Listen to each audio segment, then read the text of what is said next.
Colors of the sunset. Walking the outback in search of a dream. Mystic Alchemist. Copyright 2021 Mystic Alchemist. Chapter 6. A word from her. The power was still off and he couldn't sleep. 9:36 the battery-powered clock said, even though he was sure it felt like midnight. Around and around his thoughts swirled. Ideas that he'd tried to make work to fulfill his promise to her, but those thoughts never gave the answer he was seeking. He couldn't just leave, he didn't have the money to just take off and travel the country. He had responsibilities of sorts and no savings. He'd gone over the choices so many times, always seeking some loophole he had missed, but finding nothing. He needed to keep working to pay the apartment rent and the truck loan. And he needed food and now tablets and doctors. And then there was the insurance and power and phone, and there was never enough left. He had one idea of living in the truck to save the rent. He tried it one Saturday night, loading what he thought he needed to live in the truck and driving out of town to find somewhere to park for the night. First off, he had to drive further than he thought to find a place he felt safe stopping at. Then it felt so exposed heating a meal on the butane burner on the truck tray and heating some water to give him a warm wash while cars sped by a short distance away. When he did try to sleep, it had to be fully clothed and sitting up, and even though he lowered the seat back as far as it would go, it was not very comfortable at all. And then it was cold. Even covered with a blanket, the cold still seeped in. By midnight he had the motor idling to work the heater. Watching the sun rise, he was sure he hadn't slept more than a minute all night. Getting out to pee proved how good a job the heater was doing. It was too cold to go to the tray to heat a can of beans for breakfast, so he did the only sensible thing he could, driving off to a truck stop for a hot breakfast. Safely home he reviewed the night. In a warmer season it might work, but when he considered the extra fuel and lack of sleep, it was hardly any saving. The one positive was that his prepping gear had all worked well, but that also brought up another issue. Something he had gradually been coming to accept ever since his preps didn't help his heart and that magical evening with Claire. The more he thought, the more he came to see that all his prepping was really an anchor in his life. For some people, an anchor was what they needed. Something to stabilize and ground a life. He'd thought that was him. But for others, an anchor was a large weight around their life that kept them bound to the past, and he knew enough to understand that now he was in that group, burdened with an anchor he no longer needed. As he accepted that more, the burden grew even heavier.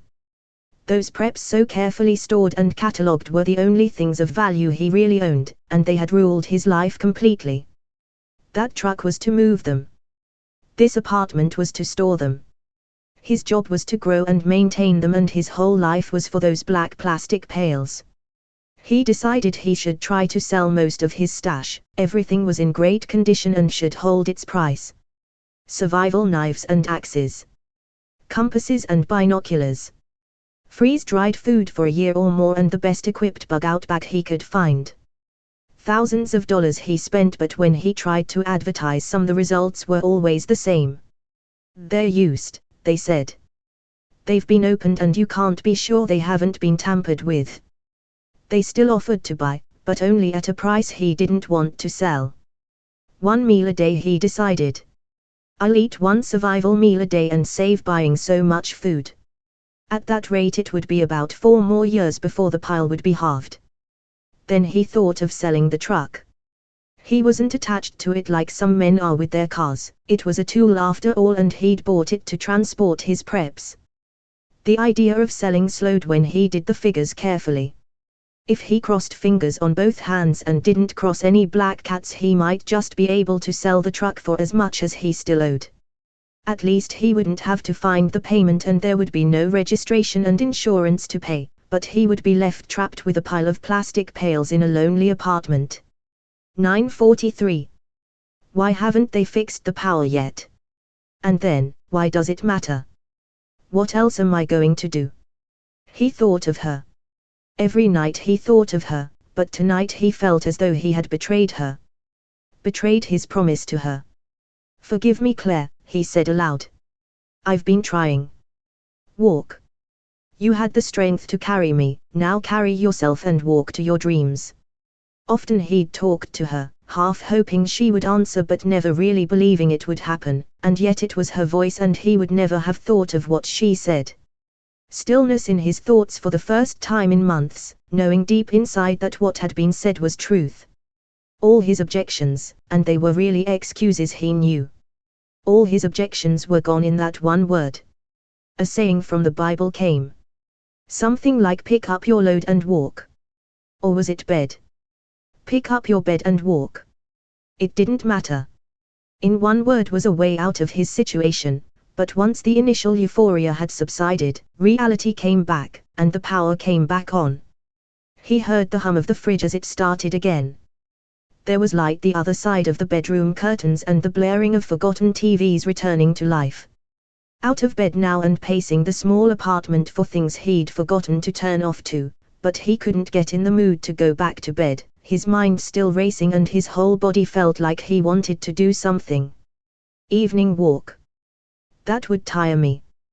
Dressed and out into the cool he walked, power walking away from the apartment heading wherever the whim took him. Hardly a soul out and only a few cars. Wednesday night. Not a great day for people to be going out on the town. That suited him, the peace gave his mind time to reassemble his thoughts.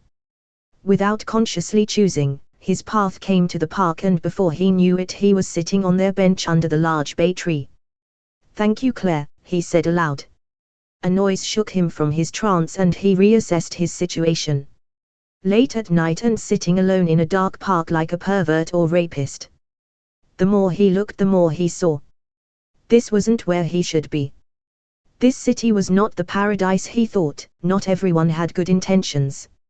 And the government.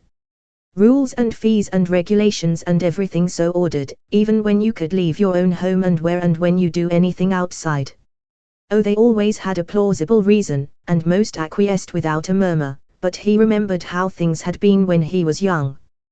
When your home was your castle and you could drive around without being strapped in like a prisoner awaiting execution. She would have lived those times too.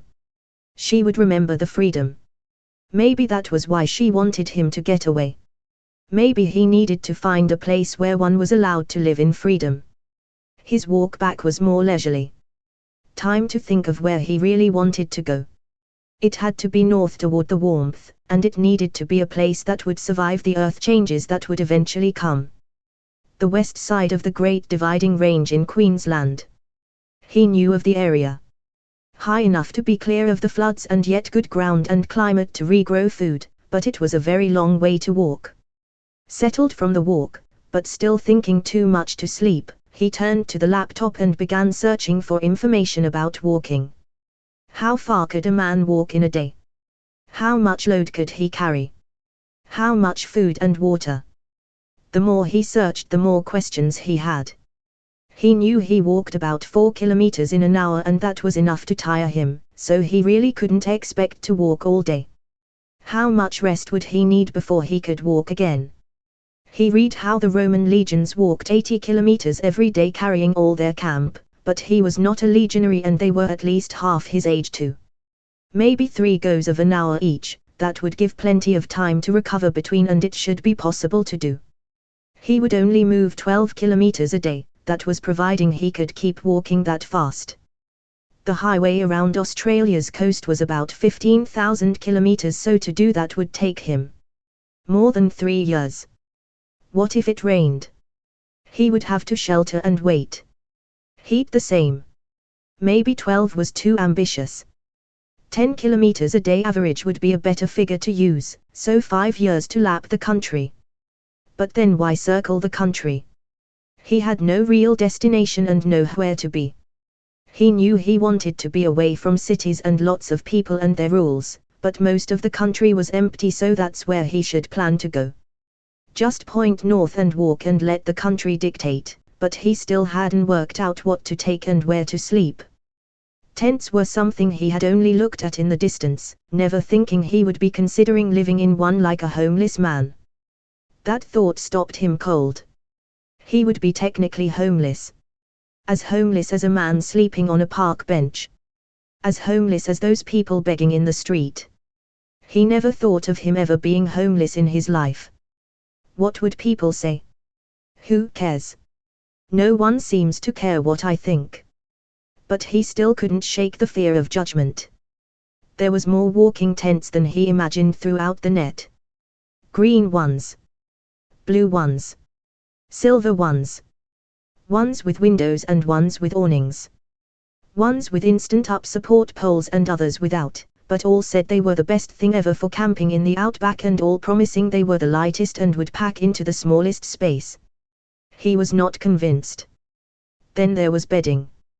His old bones liked a good bed, and the thin foam pads the pages offered didn't look very comfortable at all.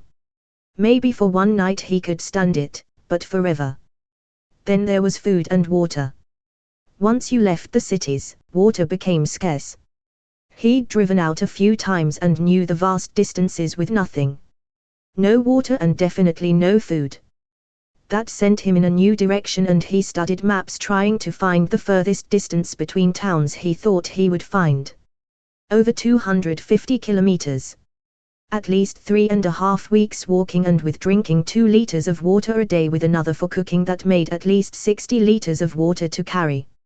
And that was leaving none for emergency spare. He couldn't carry that. Leaning back in the chair and sighing and thinking he was only chasing another dead end. If he was younger. If he was young he would have more enthusiasm and find a way. Well, he wasn't beaten yet. The break from the screen had let a new thought surface. Tow a trailer behind. Maybe slow him down, but all the weight would be in the trailer and there would be more space for a better tent and all that heavy water he would need. He remembered seeing one green-colored hand trailer in some large garden. Back to the computer and more searching for garden trailer. There it was. Even the same color. 4 rubber-tired wheels so it would be easy to move, and in the picture it seemed as though it would be big enough for a good load. I'll need to go and see one to know, he thought, then noticed the time. Past 3 a.m. Bed, he thought. I need to be up in 3 hours. Thoughts of walking still filled his mind and when the alarm hustled him awake, he still felt like he hadn't slept a wink.